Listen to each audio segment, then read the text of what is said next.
Necha pul yapsiz aka buni? 25 ta. Kelishtirib aytavering.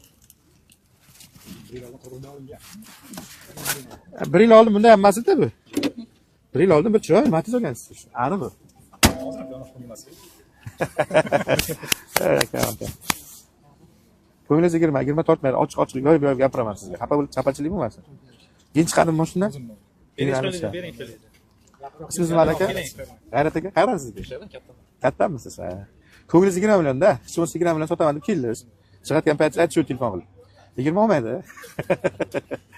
Bo'ladigan bo'lsa 18 million naqd beraman, 500 ming so'm qo'yib sotaman ustiga. 18 million 500 ming so'm qo'yib sotaman. Faqat rozi bo'lib bersangiz. Teksta bering. Yo'q, 20 olmaydi, 500 bilaman. O'zi aytolmanki, buyoqqa o'tirib kim nima deyishini ham bilaman. Men bolam 80 ga berishini ham bilaman. 2 oy oldin yangi bolani qo'ydim, to'xtami? Eskisini qayerga qo'ydingiz? Berganman. Ha.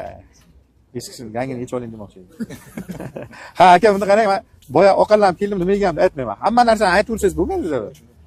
Bunga ham qo'yilgan narsa aytilmaydi. Prosta kimdir olsa aka chin-chindan kelib baraka topib minsin. Baraka topib minadi. Sidq qilinglar. 18 million naqd pulga bering, men 500 ming so'mga qo'yib sotaman aka, ochiq gap. 19 Yo'q, 19 bo'lmaydi-da. 18 million. 19. Tushundim. 18 million men yorib aytaman dedim-ki, aka narxini.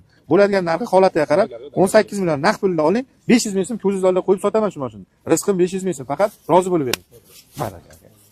Xo'p, obzorini aytib ketaman. 2010 Matiz asli bo'lgan, propan gazi bor. Yurgani qancha aka? Xo'p, 3 kurik deymiz, 4 ta yangi balon ham bor keyin.